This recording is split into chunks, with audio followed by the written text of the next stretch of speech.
Alors, bienvenue dans ce cinquième chapitre de notre formation rédaction web et qui consiste à expliquer un peu la recherche sur Google. En tant que rédacteur web, il est très important de savoir que la grande partie de votre travail consiste à aller faire des recherches sur Google. Recherche sur Google pour pouvoir vous documenter sur le sujet sur lequel on vous demande d'écrire. Je vais prendre un exemple sur un article qu'on dit comment réussir au bac. Ça ne veut pas forcément dire que vous maîtrisez tout sur le bac ou bien tout sur les techniques qu'il faut pour réussir au bac. Ce que vous allez faire, c'est d'aller sur Internet, faire des recherches sur des articles qui ont déjà été écrits sur le sujet comment réussir au bac et pouvoir maintenant les restituer. Donc, dans une première partie, vous faites une recherche et dans la deuxième partie, vous restituez. Donc, ce qui est nécessaire ici, c'est de pouvoir faire de bonnes recherches. Le tout ne suffit pas d'aller sur Google et de taper juste quelque chose et trouver en fait la réponse à la chose. Il faut pouvoir spécifier sa recherche, il faut pouvoir dire à Google exactement ce que vous êtes en train de rechercher pour ne pas perdre du temps et pour pouvoir trouver l'information utile. Parce que Google, c'est quand même un moteur de recherche assez vaste et qui propose énormément de résultats. Alors, comment faire pour spécifier ces résultats? C'est ce que nous allons essayer de voir ici pour vous permettre en fait de bien faire des recherches pour pouvoir bien écrire des tests qui seront quand même lus et être référés sur le moteur de recherche Google. Alors, donc, on va essayer de voir. Ici, j'ai fait un tableau récapitulatif. Ça, c'est un tableau qui récapitule un peu tout ce qui est opérateur. Bon, il faut dire qu'il y a plusieurs opérateurs qui existent. Mais nous allons juste voir 4 opérateurs, 4 ou 5 opérateurs. Mais en plus de ça, vous pouvez mieux vous documenter sur le sujet. Vous pouvez aller sur Google, vous pouvez aller sur YouTube pour faire des recherches sur comment vous pouvez affiner en fait vos recherches sur Google. Et vous allez trouver aussi d'autres paramètres, d'autres astuces, des choses qui sont très drôles que vous allez trouver sur Google. Ici, par exemple, le tableau. Je vais prendre un opérateur. Les opérateurs, en fait, ce sont les techniques que vous utilisez, les caractères que vous utilisez.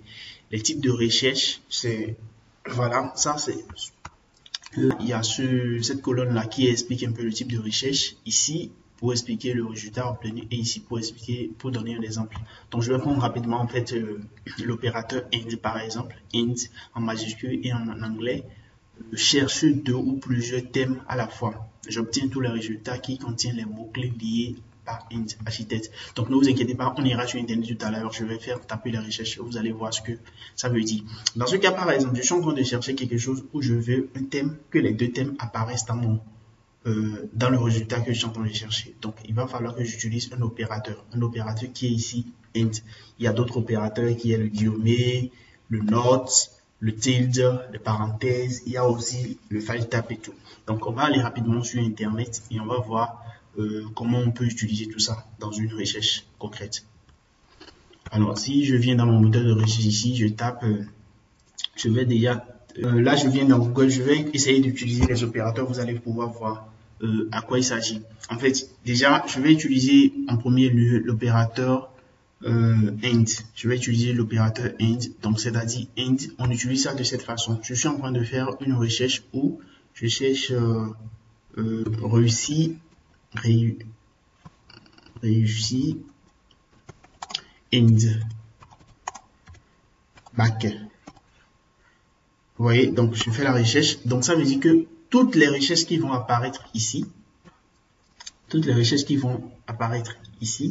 vont pouvoir contenir réussi et bac en même temps. Donc il y a réussi son bac, il y a réussi son bac, et toutes les recherches que je vais trouver en fait, ce sont des recherches en fait qui parlent uniquement de la réussite au bac. Ça ne va pas parler d'autre chose à part ça. Voilà. Si je veux aussi spécifier ma recherche, je peux faire la même chose. Je peux par exemple utiliser l'opérateur int pour dire quelque chose. L'opérateur guillemet. Donc je vais utiliser l'opérateur guillemet. L'opérateur guillemet sert beaucoup plus à spécifier en fait une recherche. C'est par exemple, je suis en train de faire une recherche, je dis Microsoft 2007 par exemple. Donc je dois mettre des astérisques qui est là pour spécifier à Google que je cherche uniquement des résultats qui parlent de Microsoft 2007. Donc, quand je fais ma recherche, je vais que trouver des résultats de Microsoft 2017. Donc, 2007. Donc, tout ce que je vais trouver ici, c'est des résultats sur Microsoft 2007. En fait, c'est ça, par exemple, c'est un opérateur qu'il faut surtout utiliser quand vous êtes en train de faire une recherche où on vous demande un thème spécifique. On suppose par exemple que je suis en train d'écrire un article où on me dit d'écrire un article sur le maquillage pour les vieilles dames. Le maquillage pour les vieilles dames. Comment se maquiller en étant vieux. Donc, moi, ce que je vais faire, si je fais la recherche comme ça, Google peut me montrer tout ce qui est maquillage de façon générale. Donc, moi, je vais faire astérisque ici. Donc, moi, je veux les thèmes maquillés en étant vieux, surtout. Donc, la recherche que je vais faire sera spécifique sur le thème se maquiller en étant vieux. Donc, là, c'est des résultats. Voilà. Donc, ce que je vais trouver ici sont 10 ans, maquillage anti-âge, matière, comment se maquiller naturellement, voilà. Donc, ce sera en fait des thèmes qui comportent forcément la notion de vieux. Là, je vais chercher le maquillage, mais en étant vieux, vraiment. Donc, ça, c'est spécifique. Ça, c'est les guillemets, l'utilisation des guillemets. Je peux aussi utiliser l'opérateur, par exemple, OR, donc l'un ou l'autre. Donc, je peux chercher Microsoft 2007. Or, il faut toujours écrire l'opérateur en grand caractère. Or, Microsoft 2013 par exemple. Là, je fais la recherche. Ça veut dire que je fais des recherches pour tomber sur des notions qui ont parlé de Microsoft 2007, des articles qui ont parlé de Microsoft 2007 et ou quoi. Donc, or, ou des articles qui ont parlé de Microsoft 2013. Donc, c'est l'un ou l'autre. Je ne veux pas, je peux tomber sur des articles qui ont parlé de Microsoft 2007 et qui n'ont pas forcément parlé de Microsoft 2013 puisque j'ai mis ou. Maintenant, si j'avais mis and, ça veut dire que je vais tomber uniquement sur des articles qui ont parlé des deux en même temps. Des deux en même temps. Donc, chaque fois que je trouve, en fait, je tombe sur un thème et je fais une recherche, ça doit forcément parler des deux en même temps.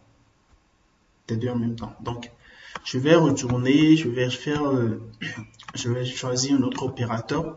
Je suppose que je vais utiliser l'opérateur field type. Bon, ça c'est vraiment pour les gens qui cherchent n'importe quoi sur Internet. Hein. Je suppose que je suis en train de chercher un guide sur la communication digitale. Comment rédiger un plan de communication digitale. Donc, je fais comment rédiger. Non, je mets exemplaire, voilà plutôt, de plan de communication. Donc, pour réduire un peu la recherche, oui, exemplaire de plan de communication. Donc, je vais mettre field type. Je mets field type 2 points et je mets PDF. Ça veut dire que je suis en train de chercher des exemplaires de plan de communication, mais qui sont en format PDF uniquement. Donc, je vais tomber que sur des résultats et qui me proposent uniquement, Google va me proposer uniquement des documents PDF, vous allez voir. Donc, PDF. Donc, tout ce qui est ici, c'est des documents PDF que Google m'a proposé parce que j'ai spécifié dans la recherche que je cherchais uniquement des exemplaires de plans de communication, mais qui sont en format PDF. Donc, si je cherchais juste exemplaires de plans de communication, je vais tomber sur des articles qui ne sont pas forcément des PDF, alors que moi, je suis en train de chercher quelque chose de concret.